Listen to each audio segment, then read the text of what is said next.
તો સંત બળે પરમારથી અને શીતળવા કોયંગ તપન બુજાવે ઓરકી દે દે અપનો રંગ।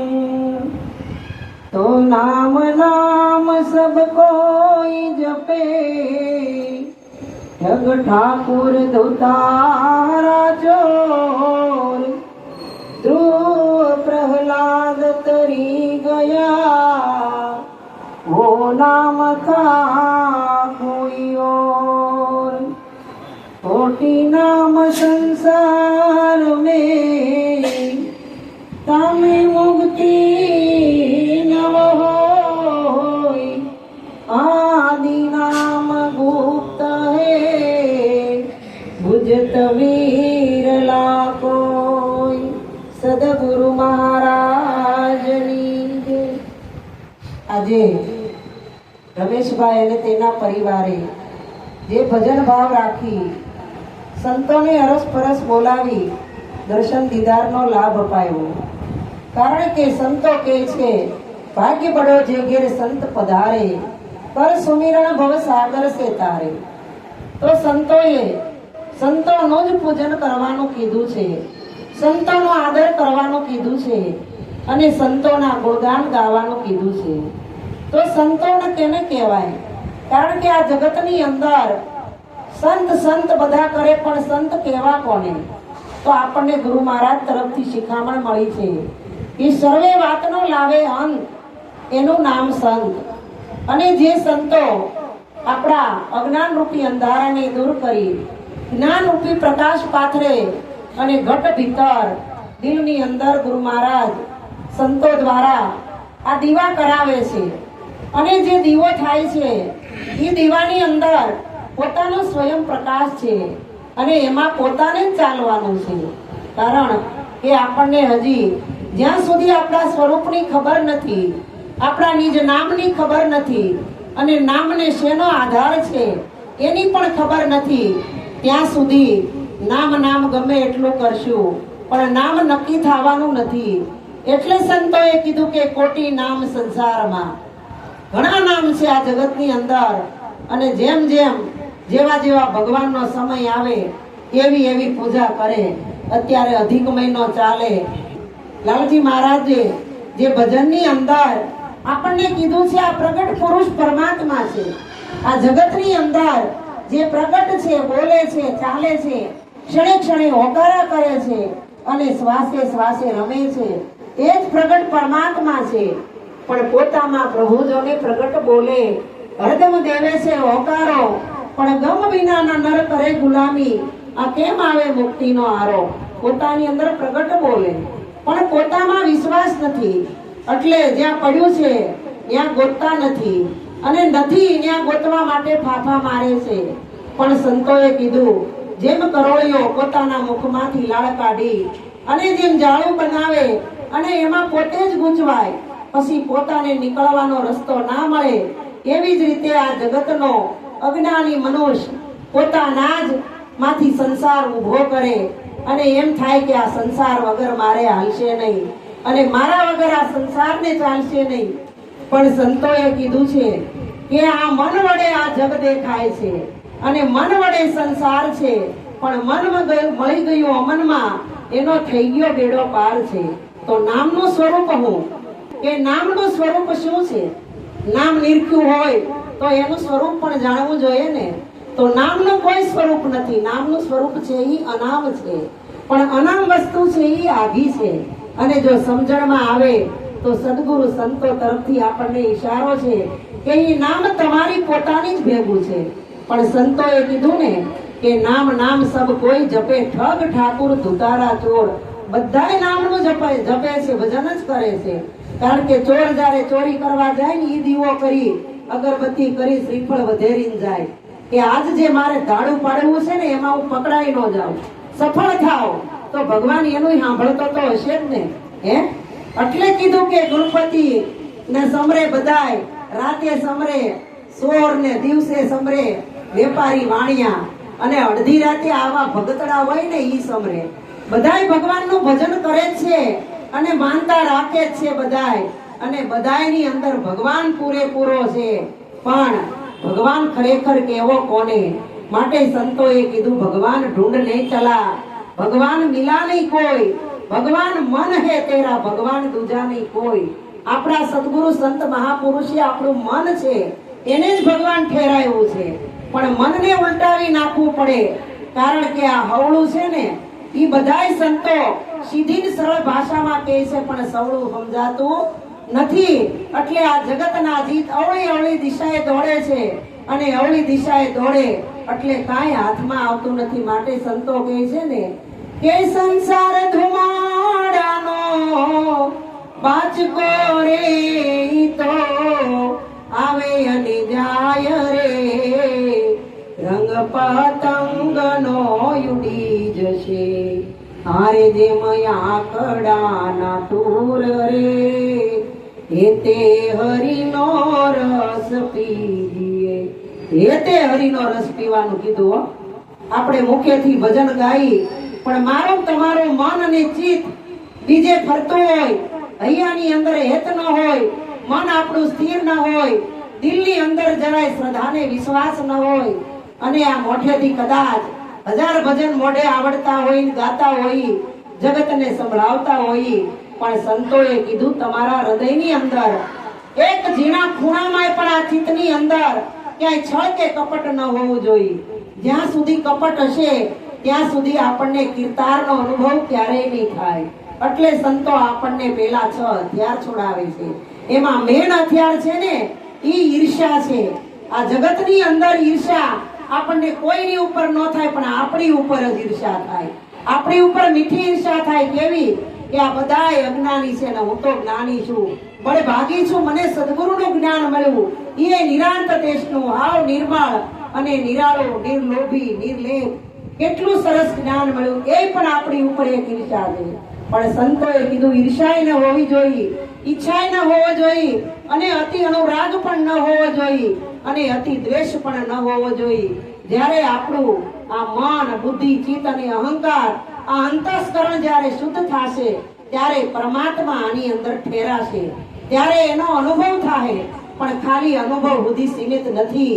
સંતો કહે છે અનુભવ થયા પછી જ્યારે સ્વયંની અનુભૂતિ થાય ત્યારે આપણો મેળ પડશે. નકર આ જગતની અંદર પોથી પાના વીખી વીખી, શીખી શીખી અને પાકું કરી કરીને વીડિયામાં સાંભળી અને જ્યાં જાય ત્યાં નવા નવા શબ્દો બોલી. પણ સંતો કહે છે આમાં તમારું શું? કારણ કે આપણે જે વાણી ગાઈ એ તો આગલા મહાપુરુષોની છે. એને આપણને ચમકારો કર્યો, ઈશારો કર્યો, વાંગમય સ્વરૂપ મૂકી ગયા આપણા માટે. પણ ખાલી એનું ગાઈને આપણને સ્થિર રહેવાનું નથી કીધું. સદગુરુ તો એમ પણ કર્યું કે તમે તમારો અનુભવ કરો. આ 5 તત્વના પિંડાની અંદર તમે ક્યાં છો એનું અનુભૂતિ કરો. એટલે જ્યાં સુધી પોતાને ખબર નહીં પડે, પોતાના નિજ ઘર નક્કી નહીં થાય, ત્યાં સુધી આપણે આ ભજન ગાઈ અને બોલી અને વાંચી અને સંભળાવી ઈ ત્યાં સુધી જ રહે. પણ સંતોએ કીધું છે ભગવાન કેવો છે અને આપણો સદગુરુ કેવો છે કે સદગુરુ પરિબ્રહ્મ નારાયણ છે. સદગુરુનું પદ કોઈ જેવું તેવું નથી. પણ જ્યાં સુધી આપણે દેહથી સદગુરુને માપશું, દેહથી સદગુરુને નિરખશું, ત્યાં સુધી વિદેહી જ્ઞાન ક્યારેય પ્રાપ્ત ન થાય. એટલે દેહ કોઈના રહ્યા નથી, રહેવાના પણ નથી. આ જગતની અંદર આદિગુરુ શંકરાચાર્યથી માંડીને કઈક ગુરુ આ વિશ્વની અંદર જન્મ ધારણ કરીને આવ્યા અને દેહ છોડીને જતા રહ્યા. સર્પ વિયોગ્યો પણ લીસોટા રહી ગયા. સદગુરુ મહારાજ છે ને જ્ઞાનની કેડી કરતા ગયા છે, ફૂલની પથારી કરતા ગયા છે. અને આપણા સ્વરૂપ જે ફૂલ જેવું છે, સહેજ છે, સરળ છે અને સહજ છે. એના માટે ક્યાંય લાંબુ ઉદ્યમ કરવાની જરૂર નથી. એટલે સંતો કહે છે જેમ જેમ ઉદ્યમ કરે તેમ તેમ જીવ ડબલ બંધાય. આપ બળે છૂટે નહીં, છોડાવે સદગુરુ રાય. કારણ કે આપ બળે રાવણ વધ્યો તો રામના વધાર્યા સૌ વધે, આપ બળે વધે નહીં કોઈ. અને આપ બળે રાવણ વધ્યો એને પળમાં લંકા કોઈ. પણ જ્યારે સંતો ભજન ગાય છે ને કે ભૂમિ ઉપર તો ભૂચર જીવે અને જળચર જીવે જળે, અરે અર્જુન અમર નામથી જીવે સદગુરુ ના બળે, સાકુટ શોધે છે છાસના તળે, મૂર્ખને માખણ ક્યાંથી મળે. તમે વિચાર તો કરો, આની અંદર કોણ જોવે છે, કોણ ઊંઘે છે, કોણ સાંભળે છે, અને કોણ રોમે રોમે રમે છે, અને અનેક શબ્દોનું ઉચ્ચારણ કોણ કરે છે. આની અંદર એવું કઈ ચેતન તત્વ તો છે. ઈ સદગુરુ મહારાજે જ્ઞાનરૂપી ચિનગારી લગાવી અને ચેતનનો ઈશારો કર્યો છે અને ચપટી વારમાં બતાવી દીધો છે. પણ જ્યાં સુધી આપણને આ ચેતનની ચેતનતા પ્રાપ્ત નહીં થાય ત્યાં સુધી ઘાટ કેવો થાય કે આપણે હીરે ભોગે જઈ આવ્યા અને ડેલે હાથ દઈ આવ્યા, મનુષ્ય દેહ ધરીને આવ્યા. પણ શા માટે આવ્યા હતા? પોતાનો વિચાર કરવાનો ને પોતાની ઓળખાણ કરવા માટે. જ્યારે આ શરીરમાંથી પ્રાણ વયા જાય ને ત્યારે આને કોઈ હંગરતું નથી. આ પૃથ્વી ઉપર કોઈ નહીં, પાતાળમાં કોઈ નહીં, ક્યાંય પણ આને કોઈ હંગરતું નથી. તો આની કિંમત છે હું કાંઈ નથી. આ દેહ છે એક ડબ્બા સમાન છે, અંદરનું તેલ નીકળી જાય પછી ડબ્બાની કાંઈ ગણતરી નથી. પણ આપણે તેલની ધારને કોઈ દી વિચાર કરીને એને માપવાની કોશિશ ન કરી કે આ તેલ શેનું બને છે, એના માટે કેટલો પ્રયત્ન કરવો પડે, કેટલી મહેનત કરવી પડે છે. ચોખાનું હોય કે સૂર્યમુખીનું હોય કે તલનું હોય કે સિંગનું હોય કે કપાસિયાનું હોય, આ બધાય પીસાઈ ગયા છે, લડાઈ ગયા છે, ગાણીએ પડ્યા છે, છતાંય પણ ઉકારો કર્યો નથી. આપણને તો સહેજે પણ જરાય કાંઈ ગમતું નથી.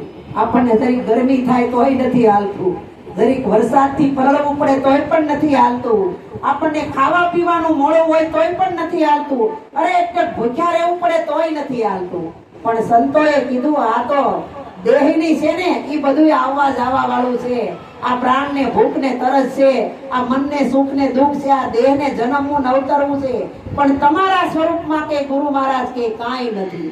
એટલે સંતો ભજનમાં કહે છે ને કે જન્મ મરણ સોંપા છે જગત ને રે લોલ, મરણ સોંપા છે જગત ને રે લોલ.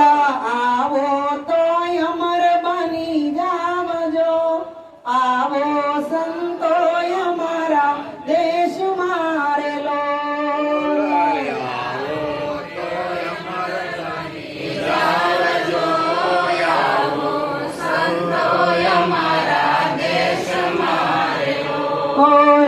ત્યાં છે બ્રહ્મ જ્યોતિનો પ્રકાશ જો, આવો આદેશ રળી યામણો રે લોલ. ત્યાં છે બ્રહ્મ જ્યોતિનો પ્રકાશ જો, આવો આદેશ રળી યામણો રે લોલ.